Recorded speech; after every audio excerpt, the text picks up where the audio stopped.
friend, Rod Christofferson here again with another first listen review.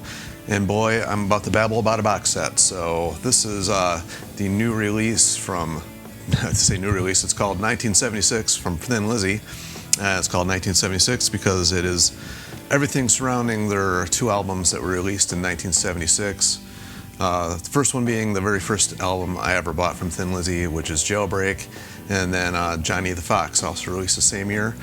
This is back when they had Scott Gorham in the band, and he, I guess, had part of the supervision of the remix. And it's really weird, they're like calling this a remix in stereo, which is weird because it was in stereo before, so I don't know why they're kind of like marketing it that way, but it's a new remix nonetheless, not just a remaster. This is completely remixed, and they had also in the band at this point in time was Brian Robertson and Brian Downey also, and of course Phil Lynott on vocals and bass. And this is one of those bands that was a huge influence on many other bands, and too many to the name, but they had that dual guitar approach with all the harmonized guitars and stuff that a lot of other bands took note of and started doing on their own. I don't know if they were the first ones ever do it, but definitely one of the most influential. And it's funny because I didn't listen to Thin Lizzy a lot when I was younger. It was much later that I actually started getting into them, probably in my early 30s, until I started listening to Thin Lizzy. And it's weird that I didn't listen to them, but that's, when we're younger, sometimes we're a little bit more narrow-minded, and it doesn't, our minds don't open up until we get a little bit older sometimes, and that's the way it was for me with these guys. But when I finally got on board and started listening, I really got on board and realized what an awesome band this was, and have actually become one of my top bands that I listen to. Actually, I really love everything these guys do, and I was really excited about this. Came out on my birthday, so I mean, what a great present for it. So I just have been diving into this thing, listening to all of it, doing the comparison between the old mix and the new mix, and I might as well just jump right into it. I know I always go right to the extra stuff first when I get one of these things. I did do that with this one, but I'm going to talk about the new remix first. And I really don't have any problem with either one of these albums, how they're mixed. And so I went in with an open mind, listened. I went back actually song by song. I went back and forth comparing the two. I'd listen to Jailbreak, the old version, then I go listen to the new version. Did that right down through. And it's a huge difference. It's a big difference. I've got pros and cons of everything here. The one thing I did not like at all was the intro to Jailbreak. I don't know what's going on there. They're yelling and screaming. They'll come out with your hands up.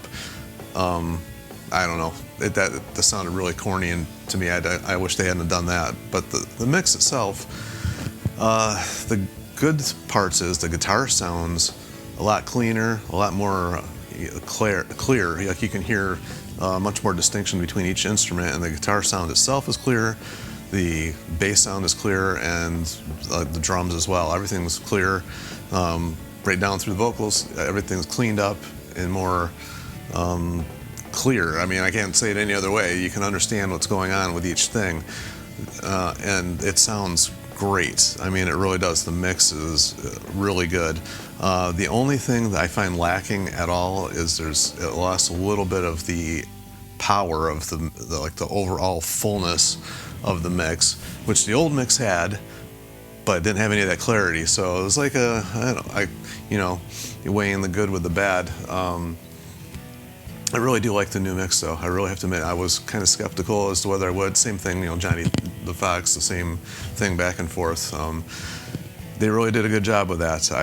I mean, I guess you lose a little bit of that energy because of, I guess you can't have everything. I don't know. But they did lose a little bit of that fullness of the sound. But if I could listen to either one of these. Actually, I really like the new mixes. I can't even stress how much I did not expect to like it that much. So I guess for that little bit, I mean, with headphones on, because I did it both ways. With headphones on, you can't really tell. It's like when you got it cranked up in your car, you might notice a little bit of a difference.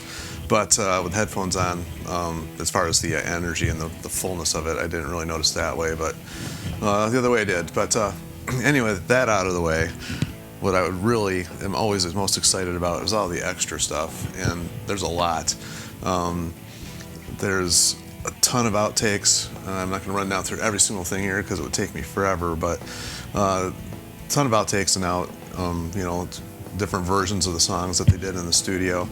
And some of them don't have any vocals at all, some of them have half vocals, and just run-throughs and stuff they did. There's a lot of instrumentals of the songs and just first run-throughs and probably just trying to get the feel of things and working the songs out. But there's some cool stuff here to listen to. Like there's one in here called Brian's Number and Funky Job, which we're just, you could see where those songs were leading. And Fight or Fall was actually a cool acoustic little song there in the first CD3, the first one of all the demos. And you get to hear a couple different versions of Jailbreak, Angel from the Coast, and Romeo and the Lonely Girl was an acoustic version on here, which is pretty cool to listen to, and a little bit different version of Emerald. All this were really cool. The stuff they have on here thrown on from the BBC sessions to John Peel was actually released on Thin Lizzy at the BBC, like, I don't know, 10 years ago, 10, 15 years ago, somewhere. I don't remember exactly what year that came out, but those were all previously released. And they did the same thing on the end of the CD4, the outtakes, those BBC things, they just threw on their extra, which, I mean, it's cool to have them, but it wasn't anything that needed to be thrown on here.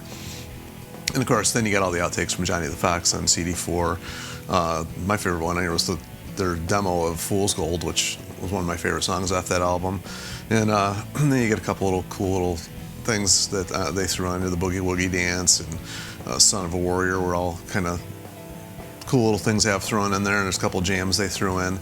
And I mean, Johnny the Fox albums, these are both great albums, but that of course had Don't Believe a Word, which I think was the biggest one off of there. But my favorite song on that whole album was Massacre myself. Just kind of like always dug that one for whatever reason.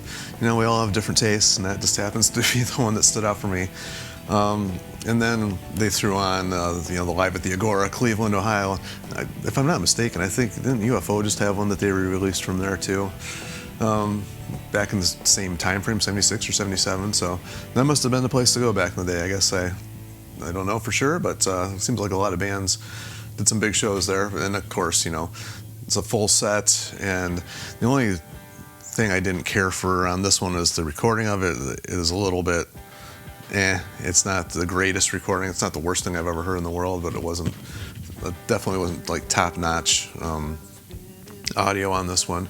But still a good listen nonetheless. So overall, very happy with this. I can't even stress how much I actually enjoyed the new remix, which I was not expecting to sound that good. And I always love the outtakes. That's not one of those things you're ever going to sit down and listen to over and over and over again. But I'll tell you what, the remixes, I probably will be listening to them again.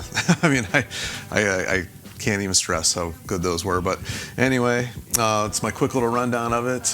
Quicker than I thought it was going to be. I was trying to keep this as short as I could because there's so much here. I didn't want to just babble too long. I know babbling is what I do, and I do it well, so I didn't want to keep it going for too long, though. So, as always, if anybody has anything they want to throw in, any cool little nuggets they know that I skipped over, as always, feel free to throw them in, cool stories or whatever. Always feel free. And as I always ask, like, share, and subscribe to keep this music alive, because if they're going to keep digging in the archives for this stuff, man, I can't wait to hear what else they got up their sleeves. So, anyway, until next time, we will see you.